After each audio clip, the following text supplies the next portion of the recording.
our resource person and the speaker to start the session. Ma'am, the stage is all yours. You can start with the session. Thank you. Sir?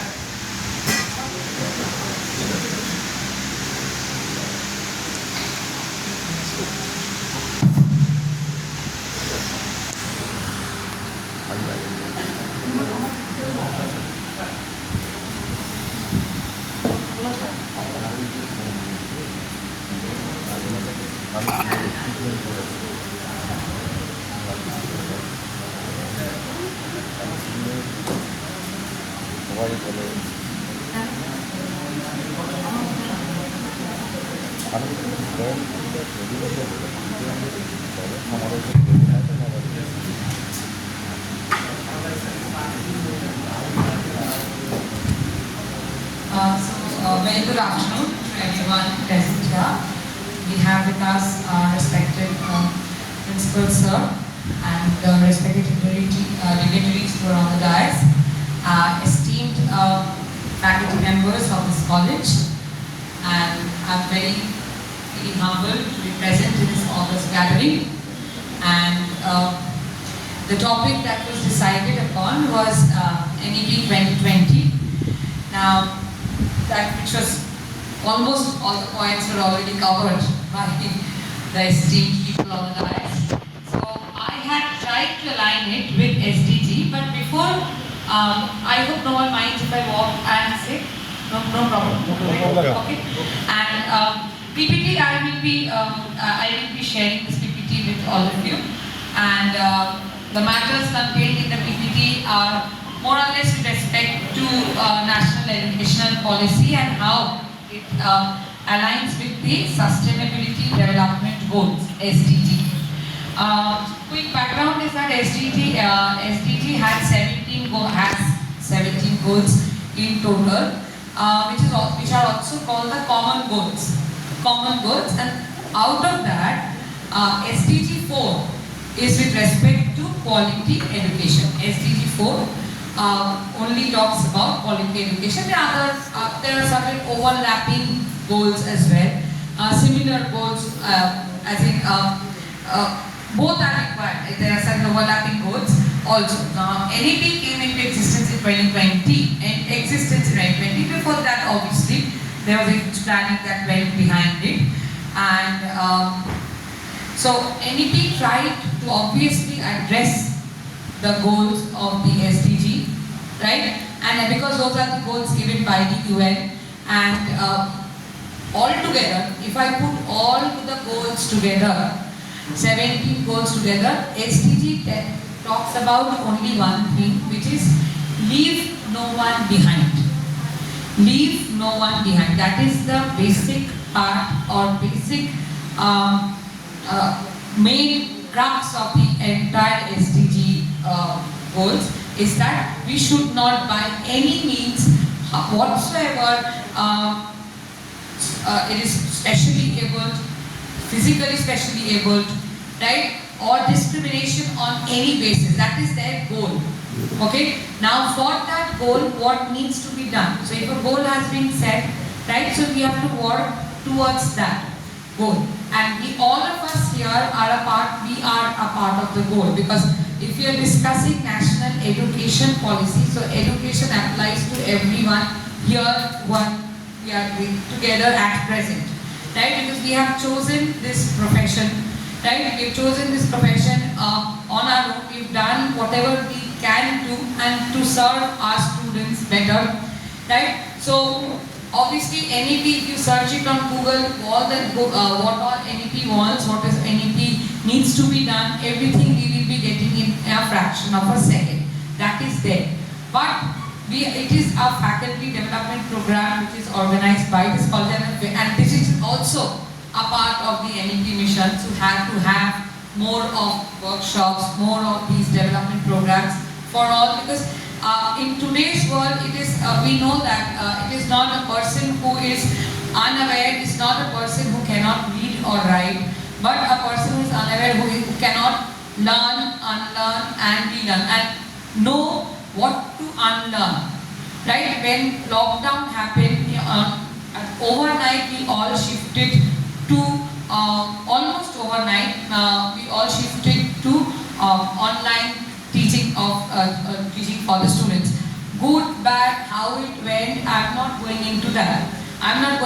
we had to.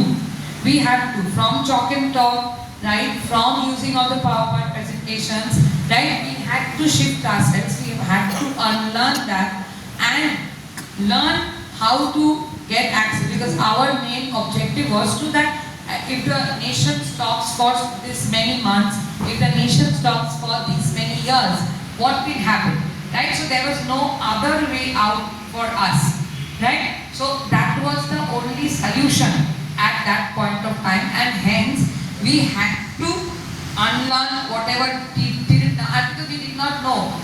There was uncertainty how long this will go on. There was complete uncertainty about that. At that point of time, vaccines have also not come out. So there was complete uncertainty time that we were living in. But at that time also, one of the major area that everyone was concerned about, that how will the students learn then, right? So obviously that much importance, right? That much importance is given on the students learning, that there should not be a huge break for them, right? So again, I'm not getting into what the outcome, but we as teachers, as professors, we have to do it. We have to move to the system, we have to learn how to do it, how to take a class on the different platforms, how to take attendance, how to take examinations, right? The question, everything we have to do it in a new way. So that was absolutely last minute thing. Last minute. But now that we have our time because so the policy that has come into existence, right? So that we have to be part of this policy. We have already implemented that policy. Students have already, I think the first year students have already done this batch. The last batch is already done as per the NEP syllabus, right? And there is an uncertainty with respect to how many of them will be doing till third year, how many will be going till fourth year, right? So all these, any kind of uncertainty at any given point for the students, like many of the speakers here right now mentioned that it is a holistic development, it is a flexible system, right, that NEP wants, right? So flexible, multiple entry and exit points, right? So all these are actually, so that what can I summarize from here is that it is to be made easier so that our students as in group, nationwide I'm talking about, our students gets the platform to go out abroad, right? First of all, those who wants to pursue their higher studies abroad, so they are placed on a similar platform with other students coming from other nations, right? And SDG, Sustainability Development Goals, SDG 2050, does not only say that these goals are for the developing countries. They are saying that these are for all countries taken as a whole, right? For developing and developed countries as well. So these goals applies to because in fewer kind, like now in many corporate houses, there are various training being done. Corporate training obviously for the people working there. So training is now being done, mainly nowadays of the Big Five, they have their trainings done on how to handle the Gen Z workforce. Because Gen Z workforce are a major, they will be, again now there are substantial percentage, it will become more, right? And the other generations, right? So why do you need? Previously there was no need for handling any workforce, we are work, right? Did our seniors have any kind of training to handle us? So why do we need to handle? What has changed in this timeline? Right? So this is an absolutely new thing that you need to train the people who are already working to handle the next generation of workforce. Why do we need that? So what is this strange difference between us? What has divided us then? Why do we need to understand their language? It is right. Why do we need to understand their kind of work speed, their kind of work ethics? Right? Why is it so important for us? Because there is a divide. Now, why has this divide come? This divide has not come suddenly that when they are in the office, right? This divide is there when they were getting their education from the primary, secondary, higher education. So there has been a divide, right? So this divide, that is now so we are having NEP, they are having corporate training. So it is the same workforce that they are also going to be transforming to the workforce in future years. So why do we need to do this, right? Because there is a substantial, years-wise, maybe it is not that big, but there is a substantial difference between us and them. Substantial difference between us and them. My son is in class 2. Right now he is having one period on robotics and artificial intelligence. Again, I am not saying, I cannot argue, I cannot ask the school why are they having it, right? AI and robotics, they are having one period on that. Good or bad, I am not in a position to ask anyone. It is there because we know the importance of it. Because today, at least a 7-year-old, right? A 7-year-old is getting ready for the future or getting ready for jobs in the future which does not exist now. We do not know how it will shape. It does not exist. Those jobs does not exist, right? So we do not know what happens. So now even if I think that he will go into engineering as a Bengali mother, right? If I think that he will go into engineering, what kind of engineering? Maybe that does not exist now. Because he is 7 now, by the time he will go into higher education, there is again 11 years then. In this 11 years, right, a lot can change. We can come back to be, it can take a full circle also. Now the hype about AI robotics, right, this will also, obviously AI robotics will stay, but how it will reshape our lives, right? How it will reshape the growing generation, we do not know. So to bridge this gap, we have this NEP, right? There has to have, because we are as a citizen of India, right? As a citizen of India, we know that in India and a proud citizen of India rather, right? India always takes one of the first steps with respect to education. Right, with respect to education. So NEP was one of the major changes there. Right? I am not arguing that the previous system that was there, what it was, limitation, no. Now it is here. We cannot dispute that. It is here, it is already being implemented. We are going to get the results, outcomes of how it is. Right? Unless and until there is an implementation, right, we will not know what are the challenges of this system, of this policy, where all it is going to help us, right? Okay, I can cite an examples from my college. Like you have exchange programs. We have exchange programs where students from our college goes abroad to other universities, right? And similarly, from abroad university students comes to our college. Rather than having that kind of exchange program, or that can side by side exist as well, right? But we should also have students from the major cities in our country, right? And the exchange program within different cities within our nation. I think that is more important, right? Other states coming to our state children, our state students going to different, or within state. Intra-state also, there is so much of disparity across the different cities, towns, within a particular state, not only other states as well, right? So there should be an exchange program. The people from the major metro towns, cities can come here, the students from here. What they are, both the situation there are pros and cons. Both the situation there are pros and cons. So they should have the access to come here. There should be an exchange program. Intra-state also should be done, right? Because we know that our students later on when they go for jobs, majority of them select to go abroad for their jobs. Obviously, their reasoning, maybe from their standpoint, they are correct. from their standpoint, maybe they have taken the right decision at that time. Okay, if they have the opportunity to go abroad, they think that it is right decision for them, and they go.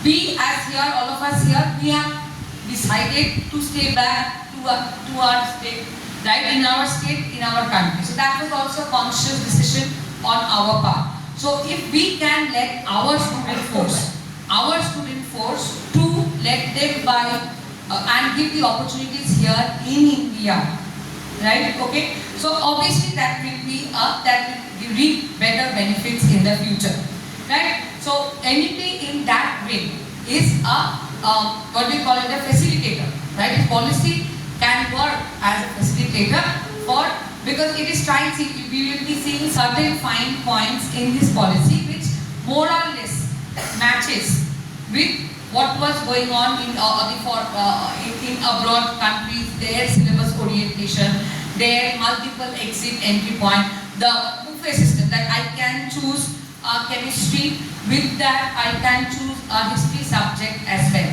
right? Now previously in when we first of all we couldn't even think of taking such a combination, right? In earlier days when we grew up, right? We did not have, and even if suppose there was such an option that I can absolutely select two different kind of subjects, right? Our parents would have not allowed. What will you do with chemistry and history? How will you be pursuing your future, right? Or what will you be studying? There is no match between these subjects, right? But is it true that there is no match between these subjects? Right? Now many of the students are taking up because we know that ultimately all subjects comes to a one single point, right? So we cannot say that there is absolutely no overlapping.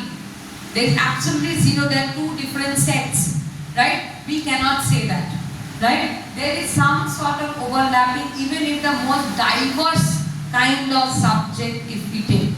There is some sort of overlapping, right? Chemistry also comes with, there is a history behind it as well, and history taken individually as a subject will have that, there is a certain unknown facts about the buildings made in maybe 2,000, 5,000 years ago, right? But how come they are still standing tall? So many earthquakes happen, the world has gone through so much, those buildings, those pyramids are still standing tall. How? What chemical did it? So we cannot just overrule the fact that these two subjects do not have any kind of relation. There is any from the buffet, whatever buffet of subjects that is which is there, which is one of the major features of NEP, right? Whatever subjects you take, so there will be some sort of similarity, and as a student, he or she can choose such subjects. So from what is expected from the faculty members and what is expected from teachers like us, we should be, first of all, the institute should be prepared to offer such, right? If you are giving them a buffet of subject, there should be no restrictions given on it, right? Okay, they actually can choose any subject they want to, firstly.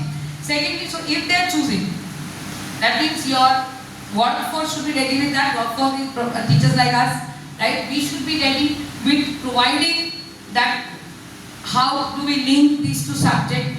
If we study, if someone is taking up chemistry, someone is taking up history, right? In isolation, she is studying history, in isolation, she is studying chemistry, but we also have to give them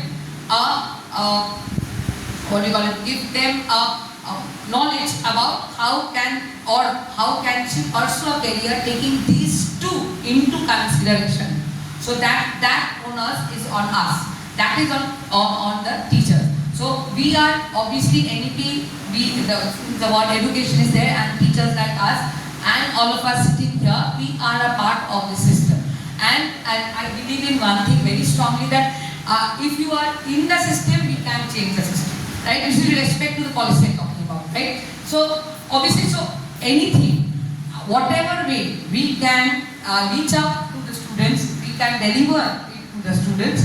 That is what is given in the policy also. And that is a holistic development.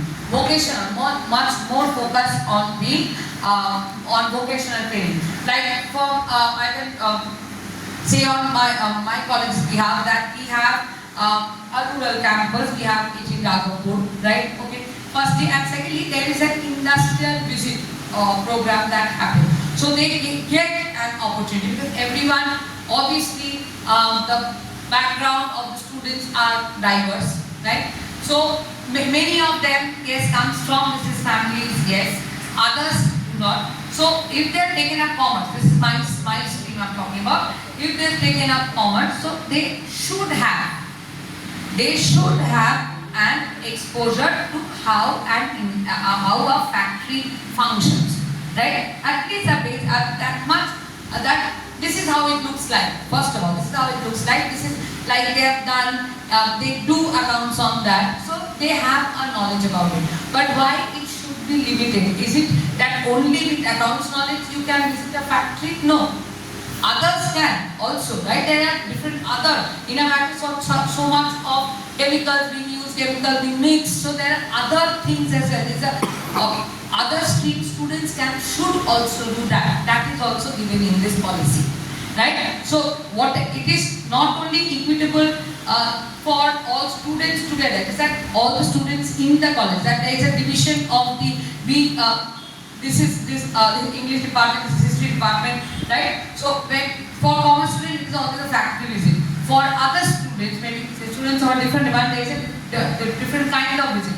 Why is it not that? The factory visit can be done for all. It is applicable for maybe all undergraduate students. That is this point is also being given under the NEP, right? So equitable in all sense. Equitable in all sense, right? Obviously,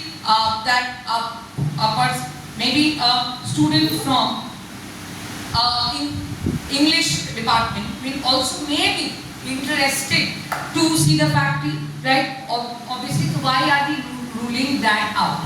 We should not do that, right? So that is one thing about this particular policy that they have given. And yes, like in NAC came to our college also, I think last November, October, November, it had come to our college. So one of the points that they had raised was that with respect to within the college campus, right, we have elevators, but it was not commensurate, or it was not providing the best of facilities for differently abled people, for differently abled students. Yet till now in our workforce we do not have, but for the students we have differently abled students. And I can talk about one student who was very good in studies. I have taught him in second year, I have taught him in third year. And I think when we compare our nation, our country with, maybe in various ways, as from the point of view of someone staying abroad, or someone who was born here staying abroad now, or someone absolutely from abroad, their take on India will be different. I'm not going to, cannot reason him or her out, because that is their take on our country. But as being born, brought up, fed, and doing work here, my take on this country is in this aspect, in this particular aspect about thinking of them, thinking of the differently abled people, and making facilitating them by whatever means. I think that is where we are lacking. This is the one point which absolutely, this is my personal opinion. This is absolutely my personal opinion. So that student of mine was very good in studies and very interested in cricket. He follows cricket. He loves to watch cricket. He understands cricket. But he said that so he's on a wheelchair, and he said that I want to go and watch cricket in a stadium, but none of the stadiums in India have lift. So even if he gets the best of tickets, it is it is impossible for someone to pick him up, right? Okay, and with the chair and to take him to the second turn or whatever, right? So he said that none of the stadiums, right? So he has the resources. He has the resources to buy the best of tickets, but the stadium does not have the resources to accommodate him, right? Okay, so even if he has the best of clubhouse tickets, there is no way that he can go up on his own, come down on his own, right? So this is the one instance I am talking about. So that is also being mentioned in the NAP policy, right? So challenges over that this is an opportunity, because as I said, this is the where the country my personal my personal knowledge says that this is where we are lacking, and this is also being highlighted in the policy. So these are certain fine points. As I said, if you go to Google, search for NAP, you will get a lot of papers have also been published, very good papers in Scopus journals also. Various papers have been published on NAP and the what NAP stands for India, what NAP can do for India, limitations of NAP. So there are different types of papers you find and you get the understanding. But here, since I do not want to go through the PPT, the time permits, I will be going to the PPT. But otherwise also, I wanted to connect with you all, right? Because you are also teaching. You have already taught for I think 1 year. 1 year is up, right? So 1 year under this NAP syllabus. So I would. Sorry, what is this? Anyone wants to share their experiences on NAP, of teaching under this NAP syllabus, or where you felt that the syllabus was not adequate or not enough? Anyone who wants to share their experiences? You can stop me and ask questions, it's not a problem. Because I wanted to, because as faculty, this is a faculty development program. So at the end of the session, at least we should have something to take back home. We as in, obviously including me, right? Okay, so what do we learn and what can we do to make this implementation better? What is expected from our side, right? So obviously, as I said, that holding such development programs also are part of NAP, that is continuously learning, right? How to give the students, because see, if they in our college, I can say that here they have to, here also third year project is there. So third year projects we have, dissertation projects we have, and I think this is the last year. From next year onwards, it will under NAP we have no, NAP do not have projects, right? So because they go for 4 years, then yes, then there is research. Okay, so this third year project thing, because someone who is graduating, someone who has had more or less adequate knowledge of the whichever stream he or she has been enrolled for, right? So they have had an adequate knowledge of that particular stream. So at the end of it, a project based on whatever, like for commerce we have to do a project on the topics that has been covered, right? Topics that they have already done, right? We do not expect them to do a very high level of research or high level of modeling or statistics to be used in that project. We do not expect that from them, but that they're practically applying what they have done. Now I'll tell you the variety of projects that we get. Few, yes, I've heard that they sell it outside, they get it from near our college also, they get it from there. There are this group, but it's not for all. It does not apply for all, right? But there are certain set of students who they say that their fathers are in the business, right? So they do it, the project is done on that particular business, right? They say that yes, after this I will be going for my master's degree or not, maybe some say yes, some say no, right? And they will be handling this business of the fathers, great grandfathers have built, right? So they do it on that particular. So we also get to know, right, what all different types of businesses do they have, right? We also have an understanding and how how do they understand, and whatever they have learned in these 3 years, right? They apply that simply on their annual reports, where they show their where they show their asset liabilities, where they show how much they've earned in the last few years, how much they have made profit or loss, whatever, right? And the tools and techniques that they have learned in these 3 years, right? And the students have come up and said that it has made me understand the business better, because he is doing it then himself. He's doing just simple ratio analysis. That's just simple, just finding out with two input variables, just finding out the ratio. That's it. As simple as that. As I said, it is not about using of high-fi statistical methods, techniques, tools. No, that is not expected out of a undergraduate student. But still, now this is another thing. One group which buys from outside and gets it. Other group who doesn't know. Other group, they find different topics. And you know, if you give them, I do not give them the topics, right? So they have to search the topic. I say this is the area from which. And there are students who have asked me that, ma'am, why did we stick to only accounting and finance? Because I teach in core accounting and finance. So I tell them to choose topics from within accounting and finance. Okay? And now, see, previously, you know, I had this, with this current institution for 11 years, right? So, in the initial years, no one asked me that, ma'am, why? But today's students, they ask, ma'am, why do we restrict ourselves to only accounting and finance? We have done vernacular language in a semester 1, semester 2.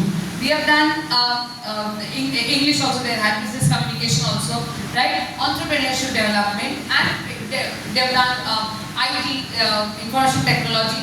They have done so many other different kinds of subjects. So why restrict marketing related subjects, management related subjects they have in their course? This only for the commerce I can talk about, because I've been teaching those subjects, right? So they say that we have been exposed to so many different kinds. So why do we only restrict ourselves to accounting and finance? So this time one of my, they're going to have their presentation. So that student has done on the declining trend or the decline in the Bengali film industry and the importance given to the South movies. Together he has done. So he has done it, and I could not say a no, because again this is not completely per se, but he has not done analysis of that. That I can say that he has used certain financial methods. He has not seen the finance part. He has done it from the audience perspective. Audience view of the, and obviously he is a 21-year-old, right? So his view that our generation is not watching Bengali movies. Our generation are more focused not on English movies. They are not even watching English movies, Indian movies, but they are more interested in South Indian movies. South Indians taken as a whole. He said that he has taken South in the project. He has made division of the different Telugu movies, Tamil movies, and all those.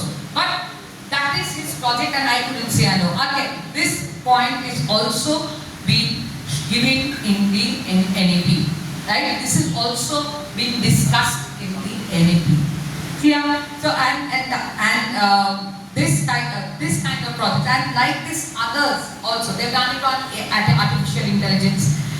Some obviously artificial intelligence they have not studied. Now I'm considering a student who is going to graduate. So from school to college, he has had no formal education on artificial intelligence. Whatever he has learned from the net, whatever his idea is, whatever his knowledge is about, is from the net, from ChatGPT, whatever. But they have done a project on AI on his own understanding, whatever he has understood, and he has done the future of AI in future as in the next 5 years. Because next 5 years, as per his project, his findings, right? He has said that how it will completely, it is already there, it is been there for the last 10 years. In next 5 years is going to be crucial about how people are using AI. If they are using it in a negative sense, like if I divide it into negative sense and positive sense. So if the people are using in a negative sense, then what can happen? What can happen? Because if technology is there and being used by people in a bad way. So that will have an impact on the society and very bad impact on the society as a whole, worldwide I am talking about, right? And similarly, if it is used and done in a positive manner, then in that case what impact will it have, right? So on that he has started a project. So this kind and others have wanted to be a pilot, right? So he couldn't be because of certain limitations from his household. He couldn't be. So he has done it on the aviation industry out of his own love for that particular job, his dream job, right? Which maybe he will not be able to pursue. I still do not know. So all these comes up. These because I have once talked to an IIM professor as well, and he said today's, like I said, that today's students ask question about whatever choice you want to give them. Whatever choice they, or if you do not give them a choice, they always ask the question, why am I not getting a choice? Right? If you give them a choice, why am I not getting more choices? So from the student's perspective, from the youth of today's, right, in India, this policy has been developed, keeping them into, obviously, this, if you go to now, if we go through the policy, forget from our aspect, because as I said, what they need, what they will be needing, what they require, like the ABC, the Academic Bank of Credit, that they can transfer this credit, exchange this credit, right? So it is just like a bank, but with only with credit points, right? Like for the credit cards also we can redeem those points, right? So similarly with respect to this, so I think this is also a very good initiative from the keeping in mind the students' welfare and student welfare, how they will be benefiting out of it, right? So if we go through the entire NEP policy, the goal, the mission, goals, right? Everything is from their point of view, right? What they require, whatever problems they were facing earlier, if they had to go, because you see, nowadays calculation is CGPA is giving. Previously CGPA, in our time we did not have that, but it was required, right? It was required when anyone was going abroad. That CGPA, it is that first of all the CGPA was seen, was checked and compared, right? And the basis of how we arrived at that CGPA. But now I think the colleges gives us CGPA. In our time it was not there. So again, why did that need happen? So there was a need for it. Yes, that we agree. On this NEP, we all agreed to this, that we needed some policy with respect to all of us agree with it, right? Anyone who disagrees, it can be a victim, it doesn't matter, right? So there was a need for this, and as I said, as I have named it, aligning with the SDG, that was also required. That's a common goal for the global goals, right? So aligning with that, obviously, if they have come out with goals, it would be unnecessary, or it would be not right to go just a different way, right? Okay, because they have also thought of these 17 goals, where financial literacy is one of the goals, quality education is one of the goals, right? Financial literacy awareness among the students, that is also again across various. Now there has been a concern raised that why only entrepreneurship will be focused only on the commerce student. Commerce student, yes, obviously, it is a checkbox that it has to be there. Okay, because they are handling, they are doing, understanding concepts with respect to finance, with respect to managing of finance, with respect to auditing, right? So all these they are handling with. So obviously, entrepreneurship easily comes to them. But a person studying any other course, right, any other stream, in any other stream, right, he or she can also want to start a business on his own, right? Obviously in the field of art, right, obviously we have, obviously you don't have the creativity, how will you be innovating? For innovating you need to understand science. As I again going back, so these are all related. So why not? So but the course structure is such that there is no entrepreneurship as a subject, right? Skill development subjects like now they've divided it, right? It was not there.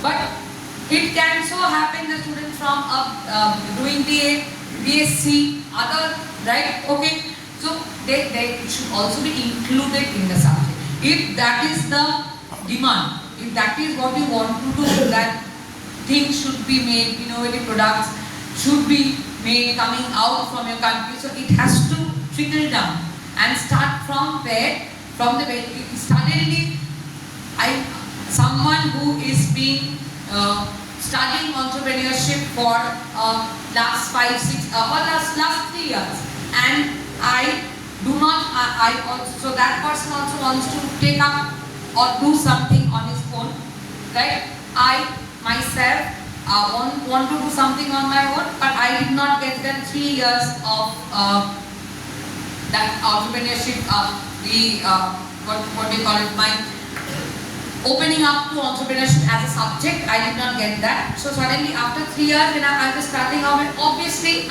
the person who has got that formal education, a person who has not got that formal education, but their want is the same, that they want to start something on its own, right? Yeah. So obviously the other person is in a favorable position than I am, right? In a much more favorable position than I am, because he has had that formal education.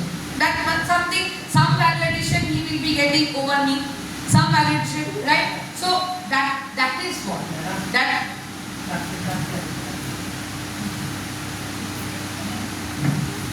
So obviously, I am at a disadvantageous position for that, right? So that is why these kind of entrepreneurship or skill development courses should be there in every stream, in whatever ways. Maybe after, we are here to discuss the NEP as now how it is to be implemented, what it is to be done. That obviously if they have said that this is the need of the hour, so they have also thought of what name, what way, what marks, what weightage, right? It needs to be given. Like in the school, it was the mental health. Like here, mental health is also a major concern under NEP. So mental health, yes. Now, firstly, it was made as a obligatory, compulsory obligation that they have to have a counseling cell, right? Two professionals who will be counseling the students, right? So it was mandatory. It was made in last 3-4 years, or more than that maybe. That let's say 5 years, right? It was made mandatory that all the schools would be has to have a counseling people there, and for any problem they would go. Firstly, it was done by the professors, but we are not trained in that. I am not trained in that to handle. Someone knows me. I'm teaching him for the last 3 years. He can come and share the problem with me. Yes, as a teacher, I am open up for that, right? But I am not in a position to give advice, because I'll have my biases. Right? Okay. So I am not trained. I do not have the qualification to handle such problems, right? So that is why it was made mandatory that people who are trained, people who have the expertise, experience should be there in the institution to handle. Now again, this youth has different kind of problems, different kind of not problems. Their handling of situations are different.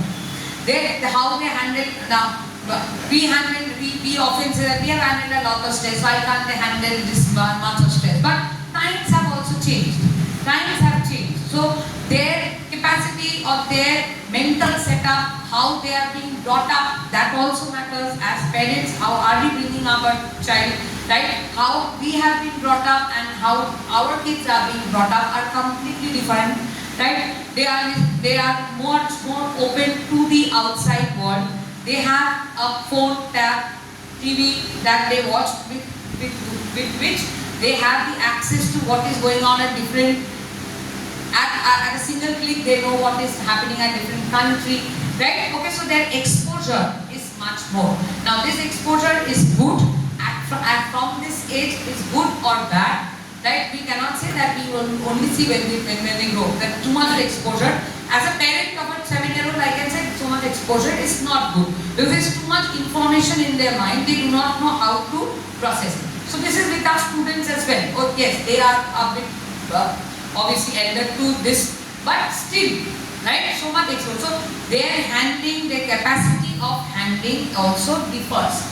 So that is why mental health, and we have seen that now there's so many student suicides have also happened, right? Student suicide in Kota, right, is an example that many the numbers have gone up, right, this year as well, right? So why is this happening? What is leading for such an difficult and such a strong step? Okay, so that is why mental health issues have also been addressed in NEP 2020, and that is why now from school, other than having from secondary school from 6th onwards, they have to have yoga.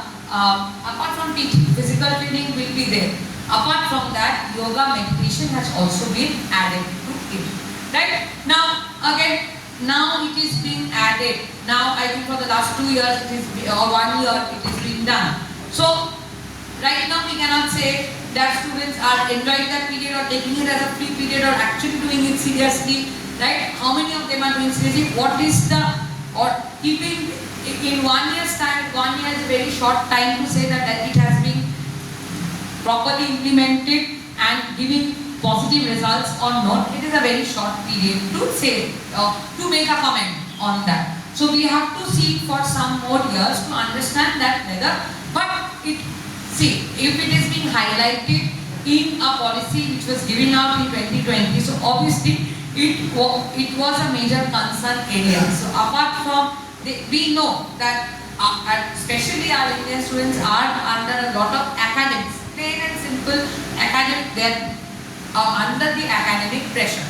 Right from the very early age. Now if I compare a student of class 5 here and a class 5 abroad, or right, so we can feel the difference. I have felt the difference myself, right? So they are fed with much more knowledge, they are much more streamlined, right?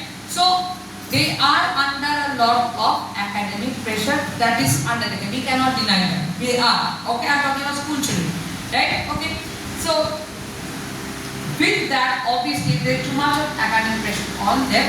The mental health is a concern which is first given out in this policy. So that is also the steps. Now this is what is being highlighted here. Now how you read that and how the institutions address that issue is their own way. Obviously counseling cell is there, but students often get refrain themselves from going to counselors, right? Okay, so they have to motivate that, like they go to the sick room when they fall sick, right? Okay, when they are not feeling well, they have pain in their body anywhere, right? So likewise, if they go to the sick room and take rest. Similarly, if they are feeling low, if they are feeling not good, right? If they are feeling too agitated or frustrated, when the results come out, when the papers are shown, right? If they are feeling too frustrated, too agitated, so they can also highlighting these facts, and these points have also been very well explained in the NEP 2020, right? And this is quality education that SDG 4 has highlighted. They have just obviously elaborated this term. So this particular term, right, this particular that you are continuously delivering under stress, they do not want that. So in a way, they have also highlighted this mental health issue, right? So these are certain fine points which are there, which I think are the major concern areas for today's youth. We are all handling students between the age group of 18 to 21, right? The problems that you all are handling with, our problems maybe are slightly different, but there are problems. But there are issues. There are unresolved issues, right? There are monetary issues, there could be financial issues. Other issues are also there, right? So with so much of stress, they are also under the stress to deliver, to take up jobs, to do for like in our they have the placements and they sit for the placements and get jobs, maintaining up as we know that there is a stress of attending classes. It is a compulsory they have to attend classes. So all this stress taken together, right? Still, we want them to do well, fairly, right? So how they can go about it and do well in their lives, not only in the results, right? Do well in their life, get the skills, get the right skills, what he or she wants to, what he or she is passionate about.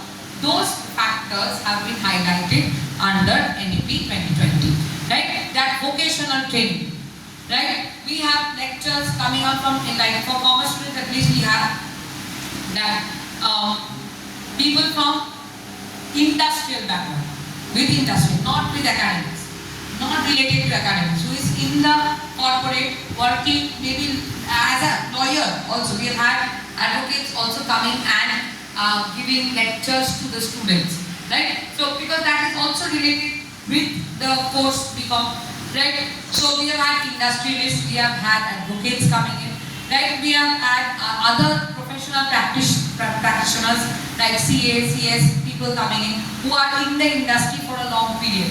Now what we are teaching them, what is there in the book, right? What is there? This is the section of the act. This is how the act applies under this, like GST, right? So understanding that we teach them this is how the GST is applicable, this is how. But showing that from a Zomato bill, they have ordered, okay, on their app. So in the Zomato bill, what is shown, on what all the GST is being calculated.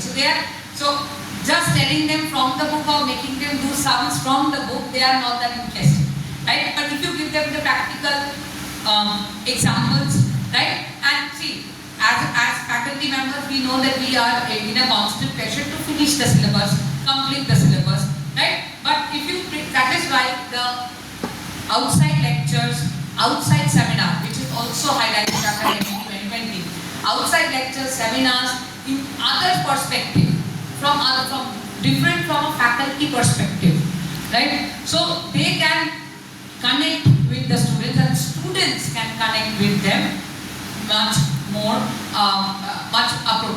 appropriately, right? So because at least for my students I can say that they will be doing jobs, they will be taking up jobs after graduating or maybe pursuing higher education and then going into job, right? So giving them the ability how the job world looks like, what it is right now. Many of our students, as Abhishek will also be knowing that they are pursuing CA with their normal courses. So some of them are very focused, they know what they will be doing. Some of them are what do you call it, that do not know that or are confused. For that, the career counseling, career counseling courses or career counseling cell should also be there, which is also highlighted under NEP, right? So to guide them to take the correct decisions, or to not only correct decisions, or whatever decision the student wants to, or to show them the path. Again, as faculty members, we know someone wants to go into teaching, I can guide him or her. But someone also who wants to take a job or pursue something which is absolutely I'm unaware of, right? Okay. There are so many students who are doing actuaries, right? And which is also a very growing demand area, right? And I'm not in the best possible standpoint to guide that student. So that is why career counseling part is also a very important. Like when they come from the schools to colleges, right? So career counseling part has also been highlighted and stressed upon under the NEP 2020. And they said that to choose the right path, because previously there were very limited options.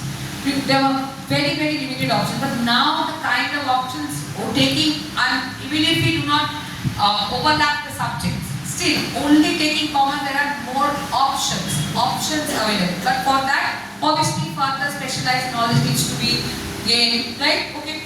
And every stream, and obviously with one particular stream, if you have like clinical psychology, right? So you can have theoretical subjects in your, you do not have to take up maths, right? Students who doesn't like maths, okay? So if you do not have to take up maths, right? You can drop maths after class 10, right? And take other science subjects with that psychology as well. So clinical psychology is a very, very growing area, right? And there's not, what they call it, a vacuum there. So there is a demand for this, this kind of knowledge and this kind of students taking up and taking it forward, right? And taking it up seriously as a career, right? So there is a growing demand there. Like this, so this is also taking two different types of subjects and they are related, obviously. So similarly, from one stream you will have so many options. If they merge the stream as they have mentioned in NEP that they can, that the selection, choice-based selection that they can do. So then obviously the other, other different kinds of jobs will be created, can be taken up as a serious career, right? But that again will take time. As I said, this is a very, very short time. So right now we cannot say. Let's see how it goes. If just 1 year has happened, we do not know across West Bengal how many of them will go for 4 years, right? How many of them will drop at 3 years, right? 4 years, what kind of research? Because after 4 years, I think they will have to do masters for 1 year. 1 year must, no, masters they will not do. Masters will drop and straight go for PhD, no? 3 years. After 4 years, they will 1 year masters. So that will be 3 plus 2, 4 plus 1, right? So if they drop for 4 years and 1 year, the 4 years they are doing research with that. So already, generally at the end of the masters, we have to do more or less MCOM if I am talking about. Suppose more or less we knew our areas of research. So now by end of 4 years, those who stay back, by end of 4 years, they already more or less have the idea of what areas they are going to work upon, because they will be agreeing. Because I am assuming that those who will stay for 4 years are the ones who, this is my assumption, that the ones who will be wants to take up teaching or research, will be doing research, right? This is my assumption, right? And so they already will be doing. So now it is reversed. After the end of masters we have an idea. Now at the end of 4 years they have an idea, and after that they will do 1 year of masters. They will be doing other. Obviously the syllabus will be reframed accordingly, right? And then they will be having an exposure to other different kinds of papers which they have done in the undergraduate at a higher level of that, or they have not done in the undergraduate, absolutely new kinds of papers, right? So the Calvin University is also going through a change because they still have 1 more year left to implement that, because we have just finished the first year of NEP, right? So as I said, there is a complete syllabus revision. So someone who is going for, after doing 3 years of graduation, 2 years of masters, right? So those 2 years what he or she will be studying, and someone will be doing for 4 years of undergraduate and then plus research, and then going for 1 year of masters. Obviously the syllabus will be different, right? So it is again, so who all will be the most involved in the process? Us, the teachers from different spectra, from different there's primary, secondary, higher education all together. So it is on us how we revise the syllabus. Obviously there is a broader structure will be given from like ours is an autonomous college.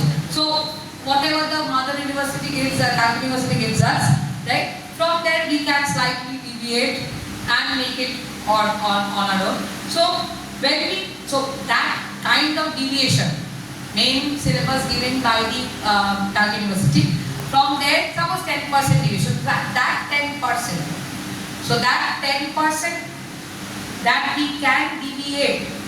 Why do we deviate? Because we know the kind of students that comes to our college, right? We know their understanding, their knowledge, that everything, right? Because the kind of students, their background, they're not generalizing, but we know the entire structure of the students. Let us say not only I'm not putting them into one group, the entire structure of the students that those who come to our college, right? So we deviate accordingly, right? Okay, we not that 10% division also will make it harder for them. No, right? So 10% division means that we have the flexibility. So we will tune it according to the understanding of or the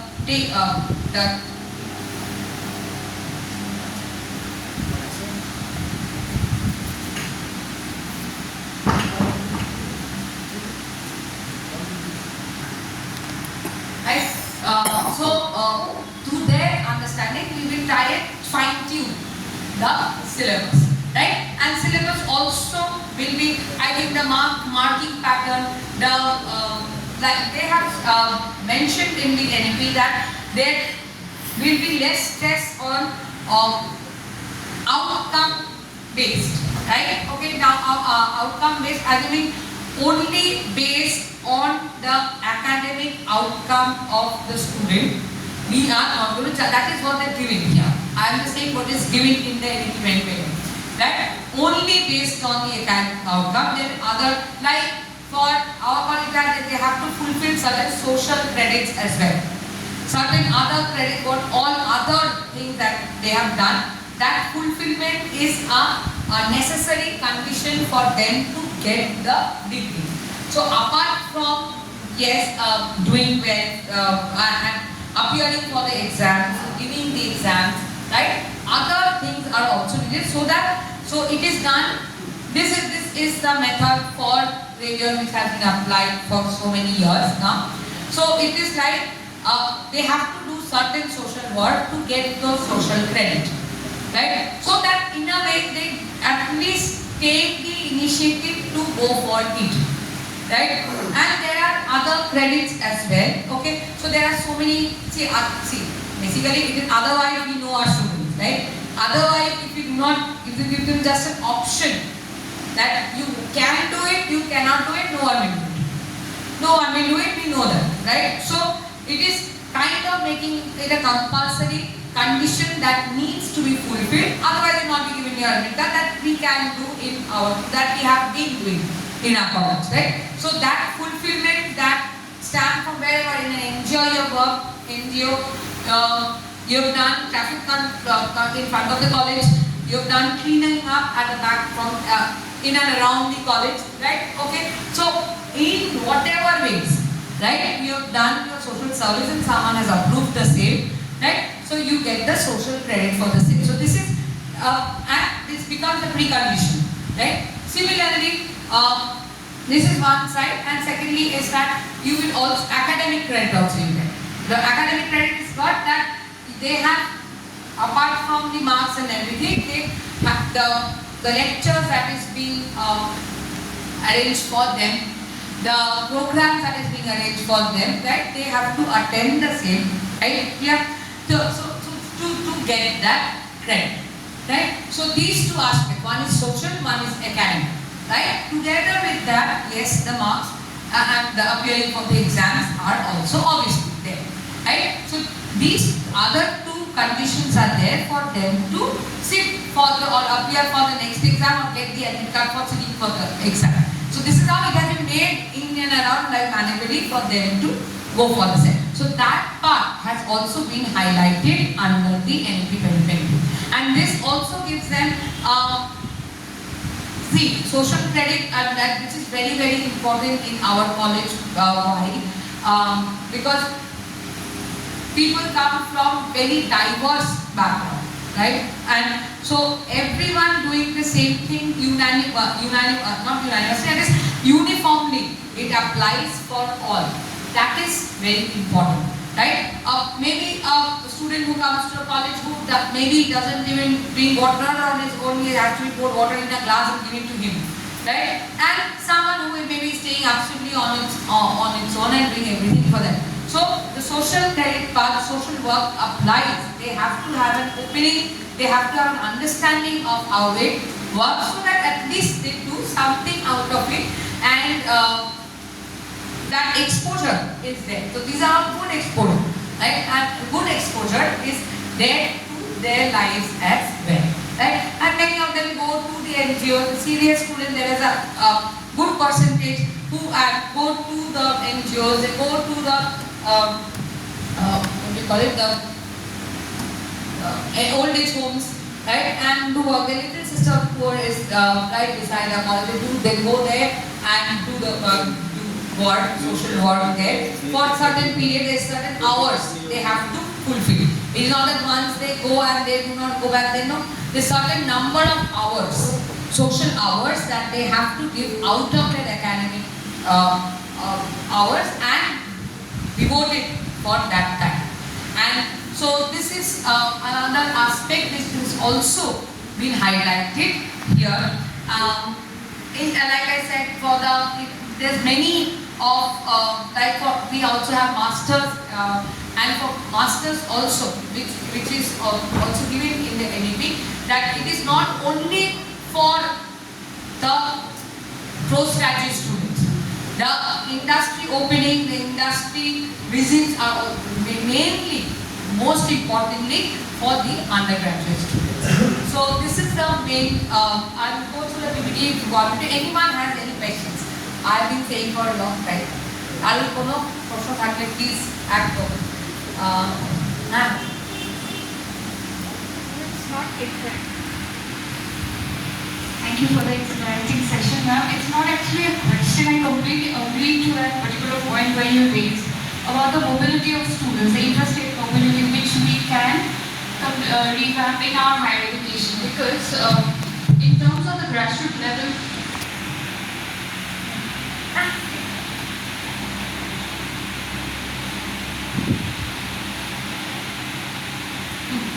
in terms of what we are seeing in the grassroots level, for example, in schools, there are policies like Ek Bharat Shresth Bharat policies where students are migrating.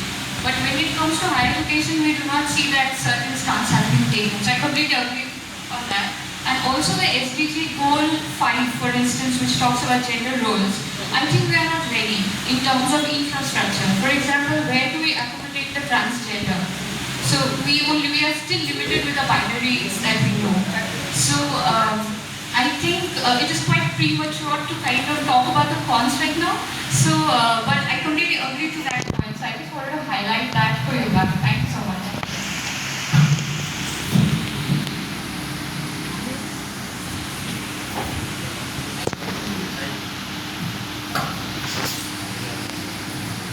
Anyone else has any suggestion, input, and that's absolutely the gender part. As I said, this is the only area where I feel my country is lagging. And gender issues, yes, I think starting from accommodating them in the workforce, accommodating them as students, and I think the more difficult part will be for schools.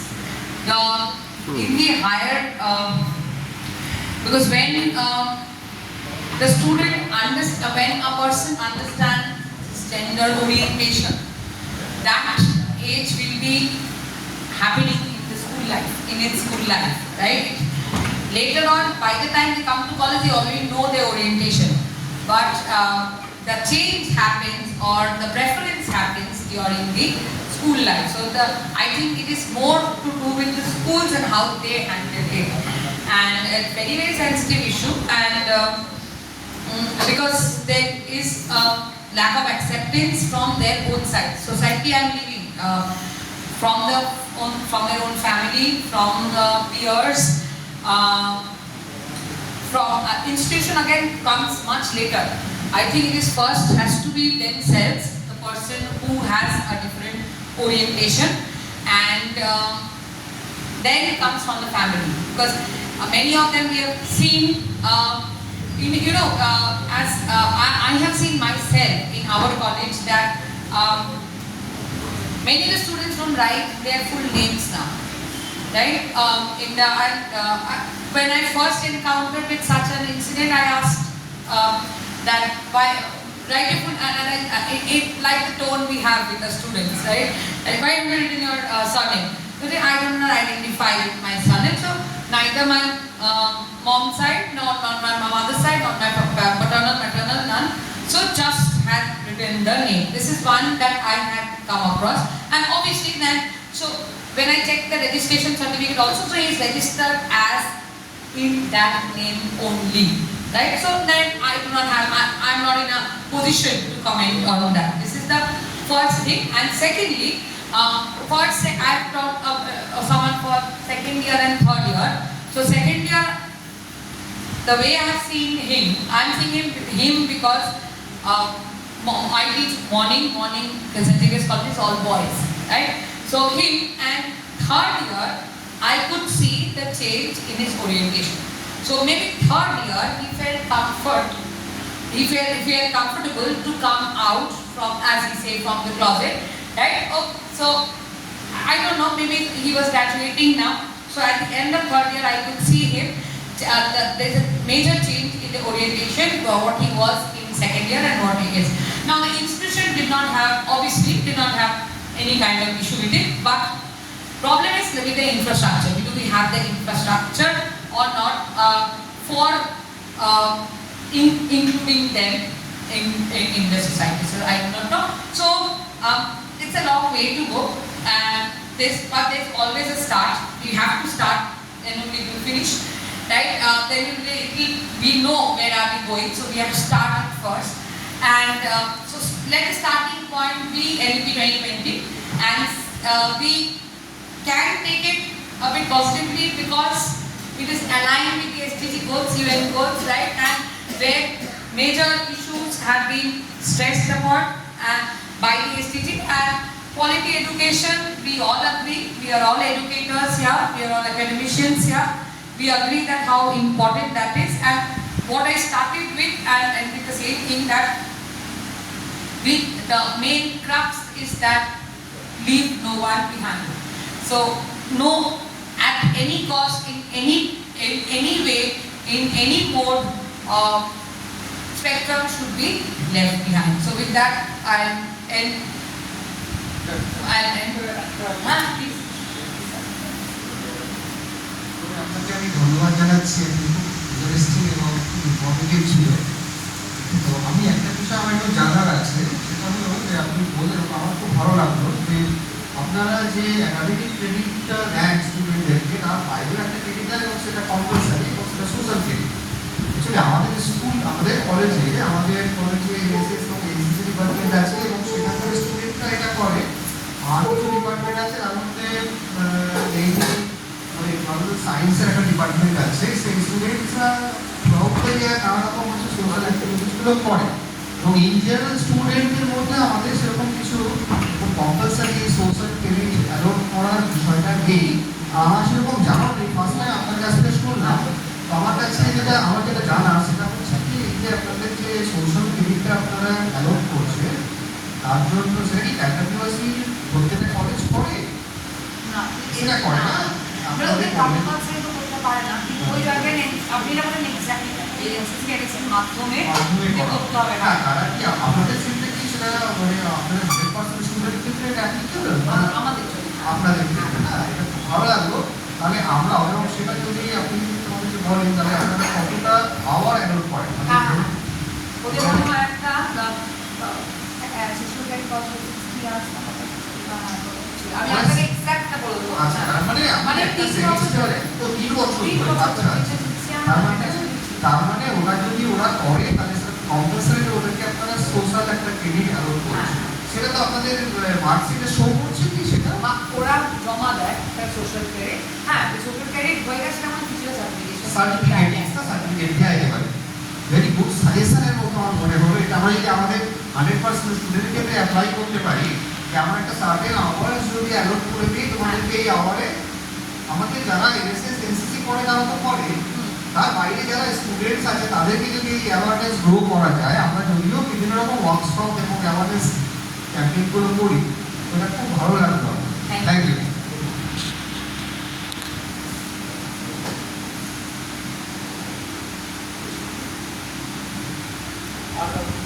Please. Thank you সুন্দর presentation. আমার just একটা মানে knowledge গেইনের জন্য আমি একটা প্রশ্ন করছি, যে ভুল হলে আপনি বলবেন। সেটা হচ্ছে যে এর আগে যতগুলো ইউনিটি হয়েছে ন্যাশনাল এডুকেশন পলিসি, প্রত্যেক ক্ষেত্রে বিভিন্ন শিক্ষাবিদ যারা আছেন academician all over the India, প্রত্যেকে সাজেশন চাওয়া হয়েছে এবং সেই সাজেশনের উপর বেস করে এবং সেই ফেসিলিটি কোন কোন ইনফ্রাস্ট্রাকচার আছে তার উপর বেস করে একটা পলিসি তৈরি করা হবে। তাই 2020 ক্ষেত্রেও কি সেই এরকম প্রসিডিওর হয়েছে? কারণ আমি এই কথাটা এই কারণে বলছি, কারণ এখানে যে 3 ল্যাঙ্গুয়েজ মডেল তো এটা মেনলি, অ্যান্ড আরেকটা যেটা সেটা হচ্ছে যে বুফে সিস্টেম, যেটা আপনি বলেছেন, এটা খুব ইন্টারেস্টিং বিষয়। কেননা এই 4 ইয়ার্সের মধ্যেই সে নিজেকে ডেভেলপ করতে হবে তাকে, এবং নিজেকে ফোকাস হতে হবে। 4 ইয়ার্স আগেও ছিল, সে কিন্তু ফোকাস ছিল না। এই 4 ইয়ার্সটা হচ্ছে তার একটা মানে কি বলবো, একটা মানে experiment, one type of experiment, এবং 4 ইয়ার্সের পরে সে ফোকাস হলো। তা সেক্ষেত্রে দাঁড়িয়ে সেই ফোকাস হতে গেলে যে ইনফ্রাস্ট্রাকচারটা লাগবে, তা বিভিন্ন বিষয়ের উপরে যে যেটা পছন্দ করবে সেটা পড়বে, সেটা প্র্যাকটিক্যাল হবে, সেক্ষেত্রে আমরা অনেকটাই পিছিয়ে বলে আমার মনে হয়। তো সেক্ষেত্রে যদি বিভিন্ন শিক্ষা প্রতিষ্ঠান থেকে এই সাজেশনগুলো নেওয়া হতো, তাহলে কি এর থেকে ভালো অল্টারনেটিভ প্রসিডিওর হতো? এটা আমার একটা প্রশ্ন। নিশ্চয়ই তাই, কিন্তু আমি যা বললাম যে এখন we are in the system, আমাদের মানে কিছু করার নেই।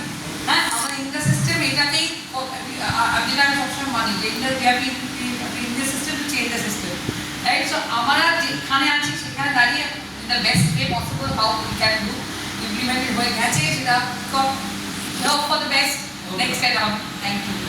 Thank you everyone, thank you for accommodating me, and feel very humbled to have presented this in front of such an august gathering.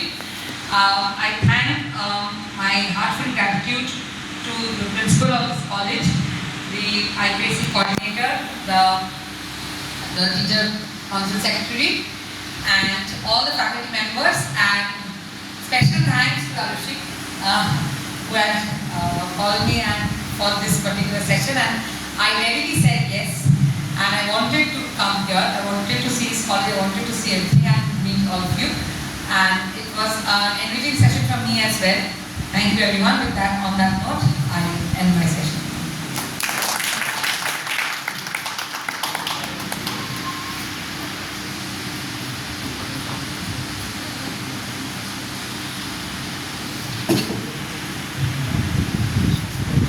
Thank you, ma'am, for the wonderful session that we have just witnessed.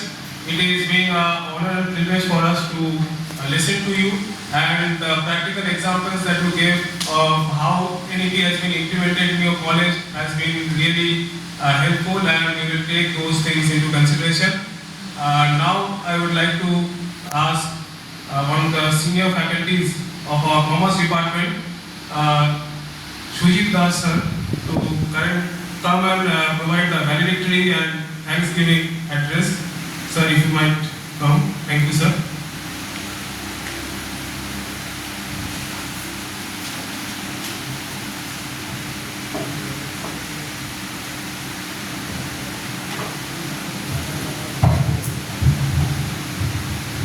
Good afternoon, everyone. On behalf of the Department of Commerce and the IQAC, I would like to express our sincere gratitude to the Honorable Principal, Dr. Suhas Roy of our college, and all those who have made today's seminar a grand success. First and foremost, a special thank you to our esteemed speaker, Dr. Srimayi Gohoroy, whose insights and expertise have enriched our understanding of the national education policy, in short, NEP. We are truly grateful for your time and contribution manner. I would also like to thank all the participants for their engagement and thoughtful questions, as well as our organizing team for their hard work in making this event run smoothly. Lastly, I extend our appreciation to all the teaching and non-teaching staff who supported this seminar in all the way. Your presence and contributions have made today memorable. We hope to continue these fruitful discussions in the future. Thank you.